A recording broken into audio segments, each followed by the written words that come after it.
Another college football Saturday, and yet again, another Spencer Rattler headline. There's some more stuff we're going to touch on and talk about in this video, but two of the important things that are being said about Spencer are from his teammates and another coach. Whenever we hear all these rumors about these athletes, you can never know what's 100% true. The media may be saying stuff, but you know how the media is. They're just going to talk. I'm not saying the media lies and they're wrong, but in my opinion, the only time you can truly believe something is when somebody close to a player says something about them, like their teammates. We're going to dive deep into detail and talk about what's going on with Spencer, and you know how we rock on the Saturdays. We're going to talk about some of the games that's going on as well. So yeah, I hope you guys enjoy this video, and real quick, I hate to be the corny YouTubers that beg for subscribers, but it really, and I mean really, helps out the channel when you drop a like or hit that subscribe button. So I'd appreciate if you do that, and if you are subscribed, thank you so much. Let's continue on. Hope you guys enjoy the vid. First things first, the new college football playoff rankings came out, and it didn't come with a lack of controversy. Don't worry, I'm not going to bore you and talk about the rankings for 5 to 10 minutes. I'm sure you've seen it on TV. Me, you, people in the comment section, we could debate this all we want, but there's only one right answer. At number 1, we have Georgia. No shock to anybody.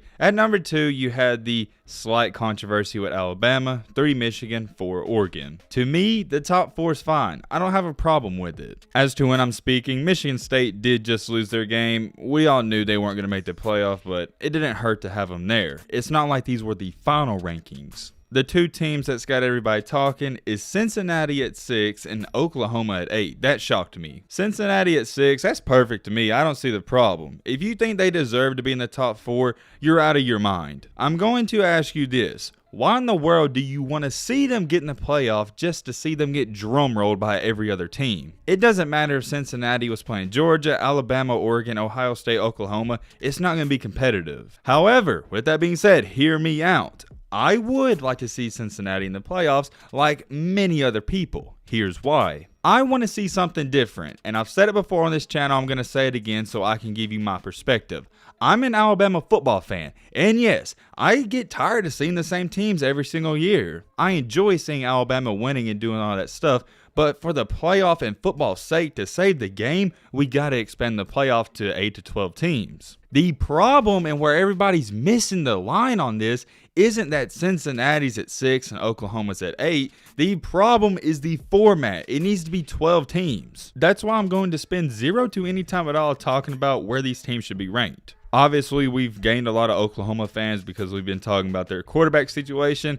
If you're a fan of them, don't even worry. If you went out, you know you're going to be in. There's no way Oklahoma goes undefeated and doesn't make it in. They got 2 top 25 matchups coming up, and they're probably going to win the Big 12. They should be fine. The counter argument to expanding the playoff, which I agree 100%, is if we do expand the playoff, it may have more injuries, and you're just going to see the top teams beat the crap out of the other teams. I still solely believe they should expand it to give the fans what they want. At the end of the day, this college football stuff, it's strictly a business. I will say it's kind of cool not seeing Clemson up there and seeing some other teams we haven't seen so far. Still, when it comes down to it, whether Alabama makes it or not, you're still going to have the SEC team, more than likely Georgia.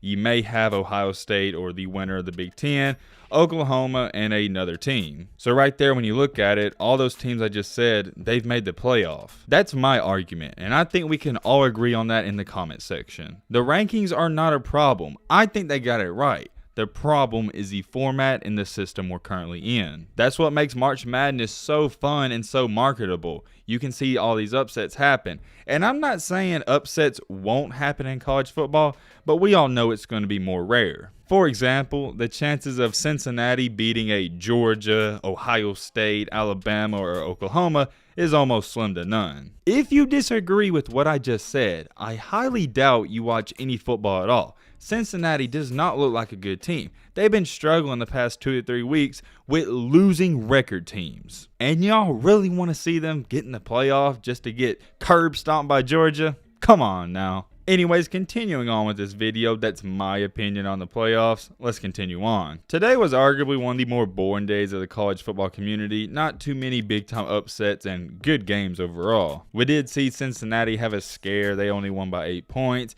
And we also saw Michigan State lose. I was expecting that. They're not that great of a team. I realized in that last statement it sounds like I'm hating on Michigan State and sounding like a hater overall. But in a serious manner, I never thought Michigan State was that good. You can take that how you want. I'm saying it how I see it, and I'm telling you the truth. The other notable matchup I was excited for that disappointed me was Texas A&M and Auburn, where Auburn struggled from the jump. They only scored 3 points and lost 20-3. Not too much to say about that. They just couldn't get anything going on the offensive side of the ball. I also watched Ohio State and Nebraska play.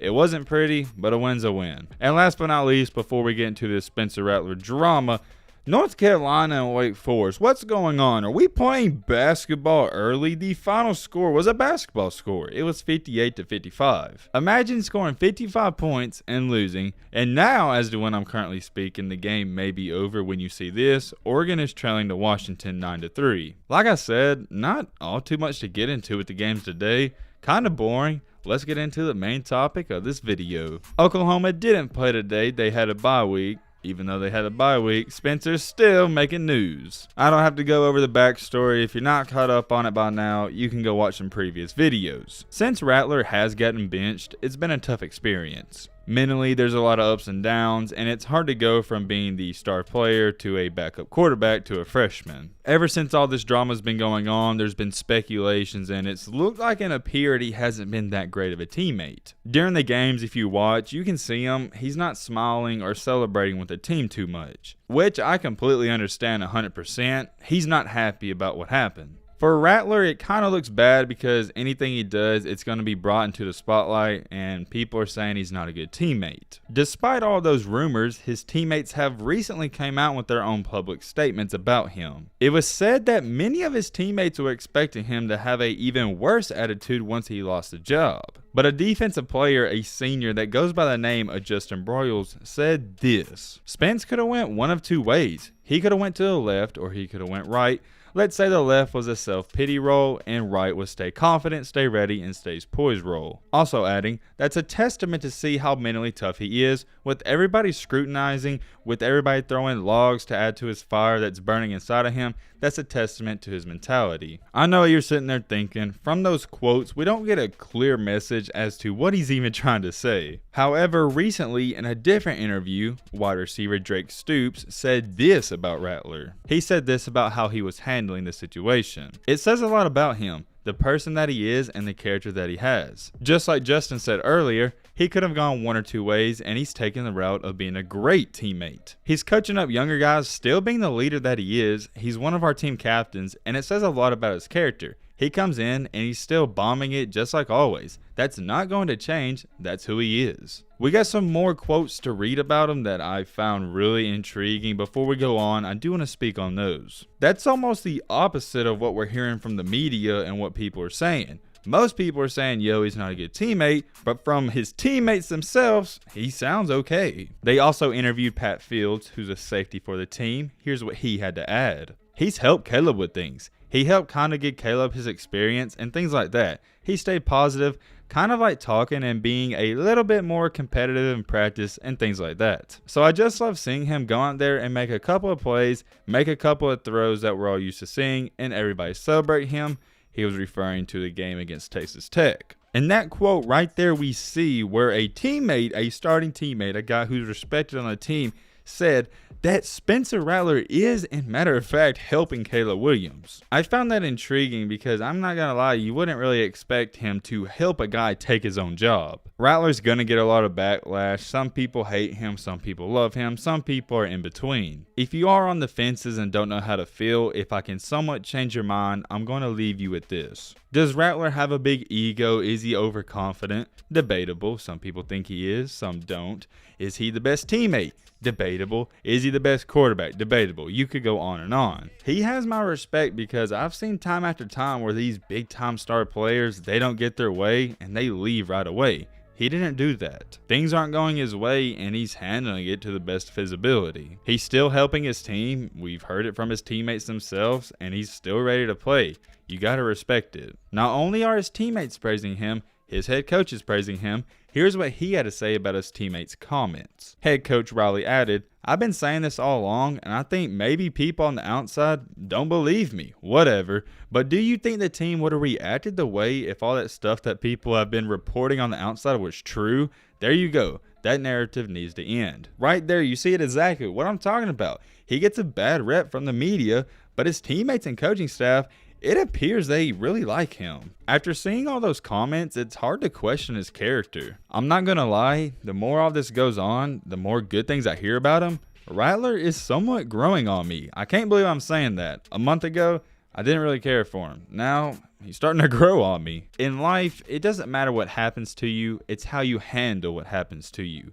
I think he's handled it in a good way. Not a great way, a good way. Whoa, hold on right there. This video is not done. We got something else to report on with Rattler. I made a video 2 or 3 weeks ago. I told you guys he was leaving Oklahoma, and some of y'all were like, "Oh, you can't be saying that. It's not true." Well, a day ago, it has been confirmed. Yes, confirmed, not a rumor, not false, that Spencer Rattler will be leaving Oklahoma. The person that said this is Spencer Rattler's quarterback coach that he works out with. His personal coach was asked in an interview if Spencer would be leaving Oklahoma, and he said it's a quote-unquote no-brainer. Also adding, he's just going to wait the season out, and if his number is called, he'll be ready. Here is the full response that his personal coach said. Of course, he's not going to be there after this year, referring to Oklahoma. I mean, that's a no-brainer. Whether or not we declare for the draft or find another school remains to be seen. We just want to keep getting feedback from where he may fall in the draft, and if his number one goal is to be a first-round pick one day, so he will do what's best in the end so he can achieve that goal. I don't want to spend too much time talking about that. We all know that's going to happen. It's not shocking to anybody listening to this. That's a typical response I expected, but hey, if you wanted some confirmation on if he's leaving, there you go. Let me know, I'm curious. I'm starting to see this trend of more people liking Spencer Rattler. Is he growing on you like he's growing on me?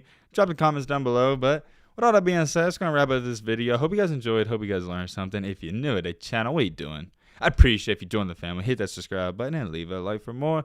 And as always, let's be great. I'm out, y'all. Peace.